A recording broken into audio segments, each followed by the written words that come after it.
Church unity is war. The threat against warriors of church unity is real.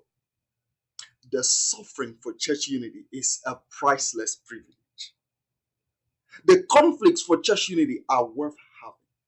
Apostle Paul begins verse number 12 of chapter 2 with a therefore, a significant therefore. For some of you, this is a recap, and never mind that I do this recap, you will get Philippians sink into you, and the message of God there will become life. It is so important because this has not been preached and taught as it should be.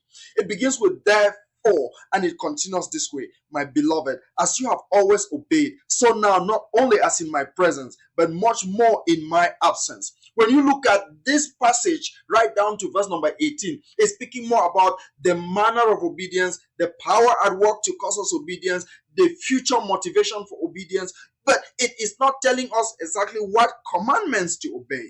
Why is Paul emphasizing here about the manner of obedience, the power in us that should help us obey in that particular manner of obedience, and then goes and is speaking about the future motivations for obedience? Why is Paul doing that there?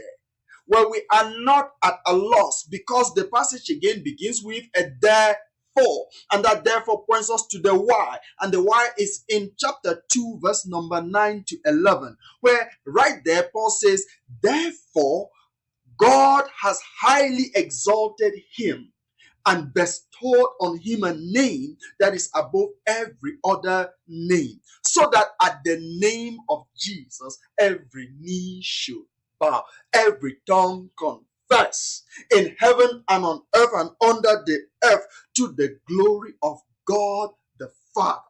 Now, what is Paul doing here? How can this be the reason for a particular kind of obedience? Take note that it is about a particular kind of obedience, which I say that is the kind of obedience that the Jews were unable to obey.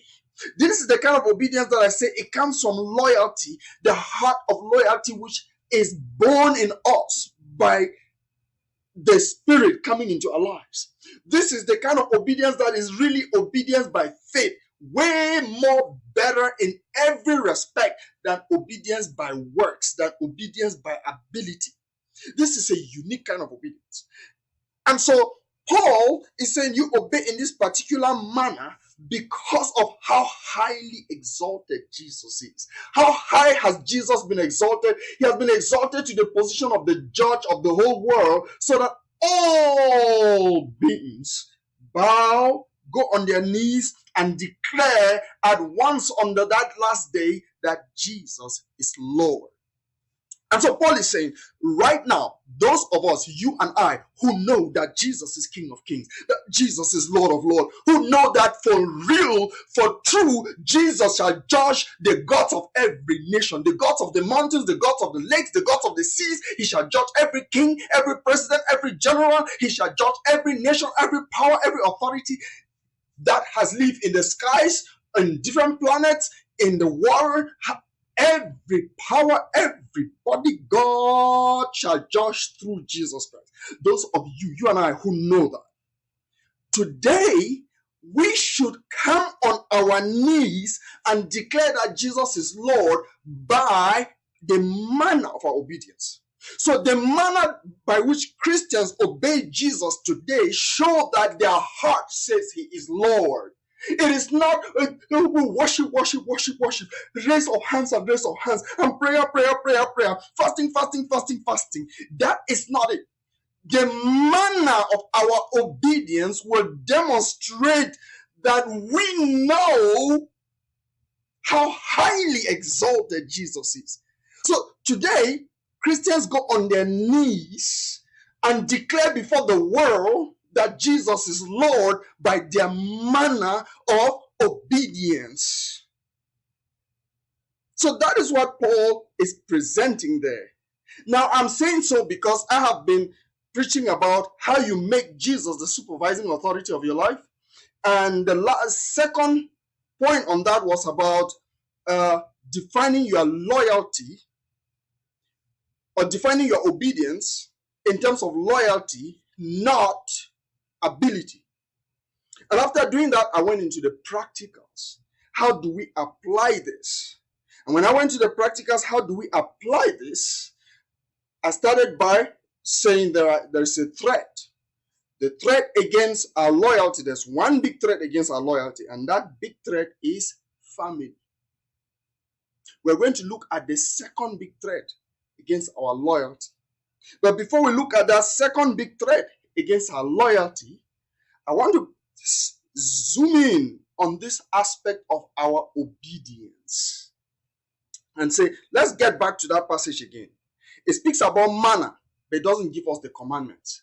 So is Paul just simply coming there to say, hey, my Philippian Christians, I want you to grow in your faith, and to grow in your faith, you need to obey. And since you need to obey to grow in your faith, okay, I want to give you a particular tip, a particular secret, a particular principle of obedience. So, and this is the principle of obedience. This is a secret. Always remember that Jesus is Lord. And always remember that your manner of obedience that shows that Jesus is Lord is whether I am present or I am not present, this is the way you should go about so that it will be demonstrated that Jesus is Lord. Is Paul just giving a tip about their spiritual life, a tip of obedience to them? And I'm saying, no, that's not what Paul is doing.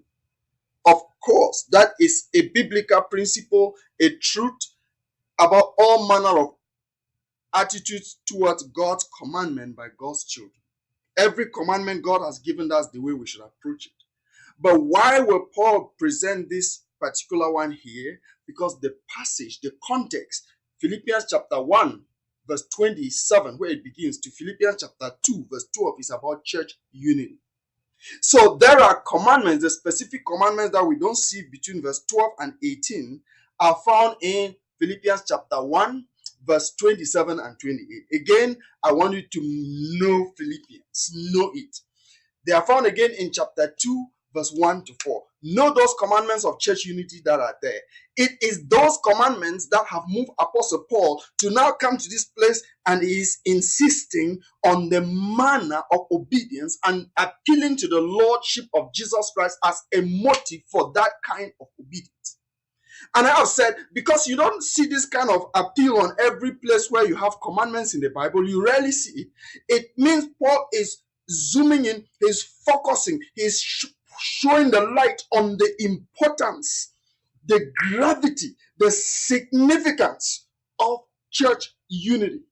And he is doing so because he knows all other commandments are easier to obey.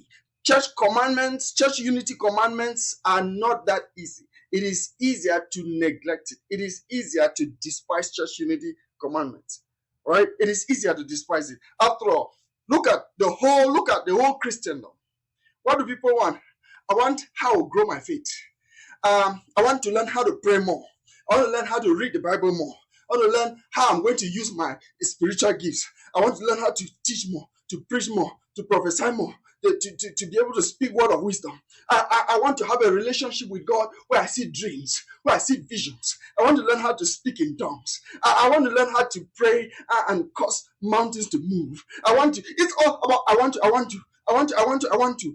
to be a great preacher. I want to be a great preacher, a great teacher. I want to pull crowds here. I want to fill stadiums there. I want to be recognized. It's my spiritual life. My spiritual life. I want something about my spiritual life. It's all about I. Those ones, we go for them. And we go, yes, the Bible has commanded. Yeah, these are the commandments of God. Do not do this. Do not do this. Do this. Do not do this. Do this. All about me. Me. I want to. Me. I want to. So it's easier to obey those commandments and fear God and obey them. But when it comes to church unity, it will be easier to despise it. It will be easier to ignore it. And Paul is like, do not take lightly these commandments. Do not ignore these commandments. See, Jesus is watching this thing. If there will be something that God will use to test your loyalty, if God will not test your loyalty on those areas that it was easier for you to obey, God will test your loyalty on this aspect of church unity, which is the most difficult for people to intentionally, deliberately, diligently be obeying. That is where your loyalty and my loyalty will be tested.